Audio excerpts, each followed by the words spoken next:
Hindi na nag-pray. Wala akong point ngayon. Pero meron pa rin mga Bible study material sa CLC. Di ba? Nakapag-merienda nga tayo ng bonggang-bongga sa SR eh. Bakit yung material sa Panginoon? Hindi tayo makapag-provide. Di ba? Panay ang labas natin. Di ba? Bakit hindi natin mapaglaanan ng budget ng Panginoon? Diba? Yung church na walang 15% ang allotment sa mga outreach, mayroon i-bless ni God yan. Na ang focus lang ng church, beautification ng building, kayo magsusustain. Diba? Kayo magsusustain nun. Pag hindi nyo na kaya i-sustain, wala ng maintenance. Pero kung inaalagaan natin yung mga outreaches, binibigyan man lang ng pan-soft drinks, yung mga Bible study leader, at binibigyan ng mga materyales, diba?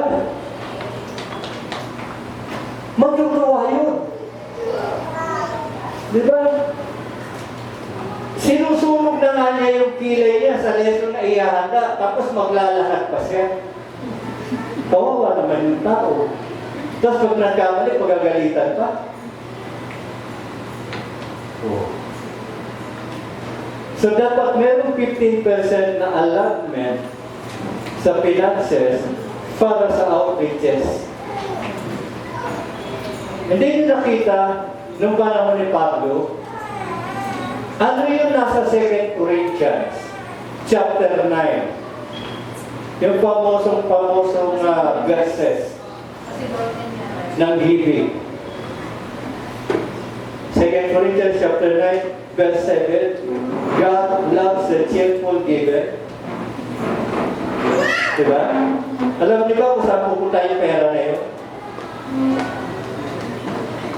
Pupunta yun sa gawain ng Jerusalem.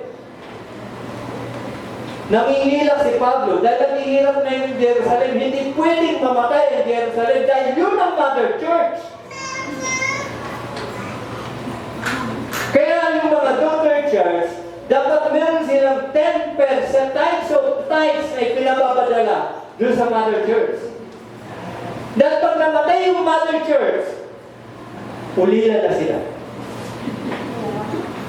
Diba? Ulila na. Wala na silang tatakbuhan pag may problema sila. Wala na, patay na yung mother church eh. Kaya dapat si mother church, nagpapakita na siya, nagsisimula pa lang siya mag-anak. Eto na, sumusuporta na siya financially sa mga outstation. Diba? Sino nakapansin dito sa Mormons? Nakakita ba kayo ng worker ng Mormons na nangingitata? Ang cute nila tingnan, di ba?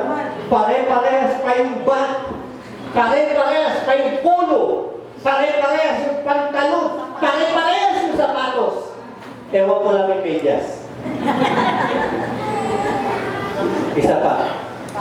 Sino ang nakakita sa inyo rito sa mga saksi ni Jehovah na nangingitata? Yung mga nag-house to house.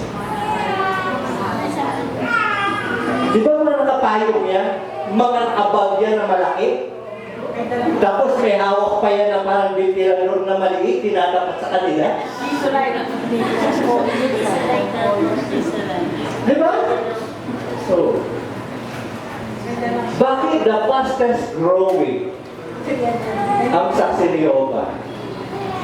Kasi may allotment sila sa house to house, sa outreach. Bakit pinakamayaman ang Mormons sa buong mundo? Kasi yung mga worker na pinapadala nila sa bisyo, nagtatrabaho ng 2 years, nag-iipon yan para may panggasto sila. Ibig sabihin, tinuturuan nila na maging good steward ang mga worker nila.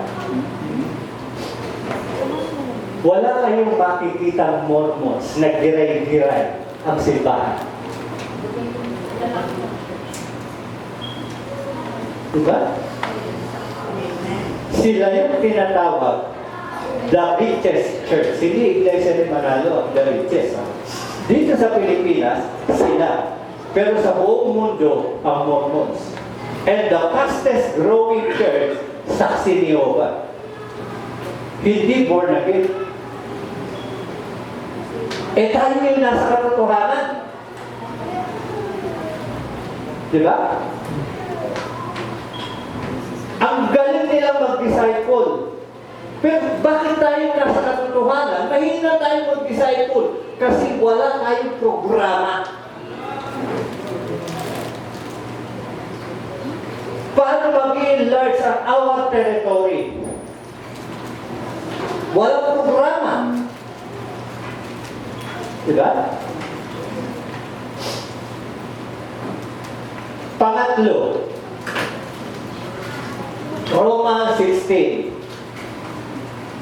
Sabi niya, batiin niyo si Priscilla at si Aquila na aking mga kamanggagawa kay Kristo Jesus na ipinahin ang kanilang mga leeg dahil sa aking buhay na sa kanila hindi lamang nagpapasalamat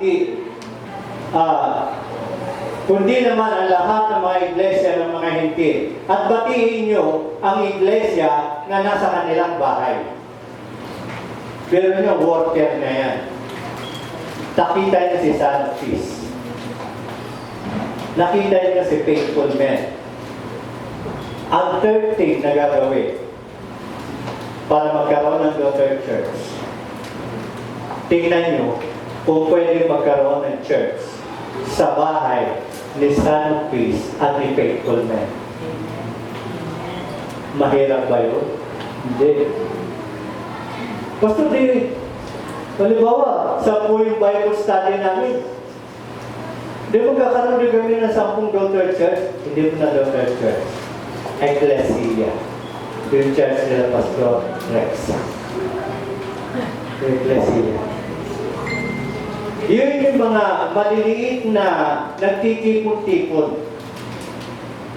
Yun yung mga maliliit na nagtitipon-tipon. Ngayon, kung dito sa lugar nyo, kayo,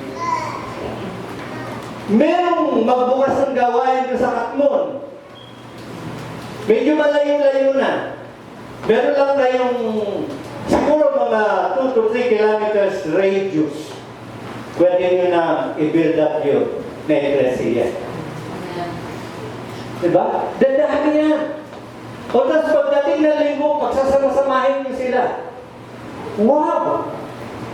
Full ka church. Diba? Pastor, hindi kami magkakasya rito. Hindi problema yung hindi magkakasya. Pwede yung second service, third service, fourth service, fifth service. Pastor, yung problema namin yung mga speaker. Hindi problema yun. May GLU.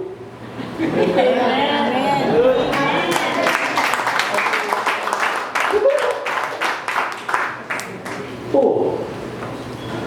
Habang nagpaparami kayo ng mga eklesiya, magpadala ng mga mag-aaral sa GLU para may handa sila sa near future ng mga ministry nila. Ano ba naman yung 4 na taon? Nag-pandemic nga dumaan sa atin yung 3 taon na hindi natin namalayan Di ba? Hindi tayo pinalalabas. Very boring ang buhay natin. Hindi ka pwede lumipat ng mga bayan-bayan. Kailangan mo pa yung mga permit. Diba? Nakalipas yan na hindi natin namalayan. What is 4 years sa GLU? Investment po yun, mga kapatid. Pastor, may mga trabaho kami, may mga negosyo kami. Pag gusto, may paraan. Pag ayaw, maraming dahilan.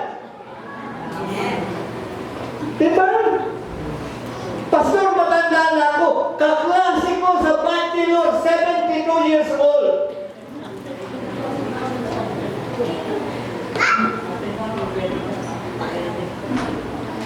Hindi ko siya tinanong kung saan niya gagamitin yung bachelor degree niya. Di ba? Gusto niya lumapit sa Panginoon para magamit siya ng Panginoon. Siguro naman gusto niyo rin mapagamit sa Panginoon. Di ba? Hintayin niyo yung pasukan. Andiyan si Ma'am Amy. Isasend yung link sa inyo. Di ba? Ang lapit lang ng giginto. Ang gaganda pa at ang pupugi ng mga professor doon.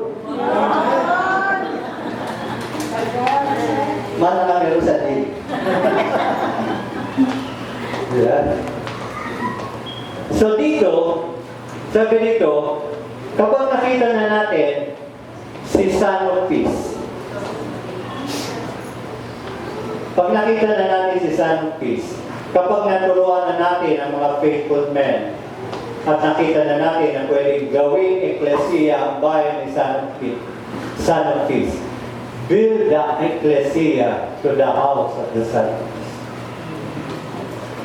Mag-i-enlarge talaga. Magmamaterialize yung anniversary team nyo. Alam niyo itong problema sa mga churches minsan. Isip lang sila ng mga anniversary team, pero wala application.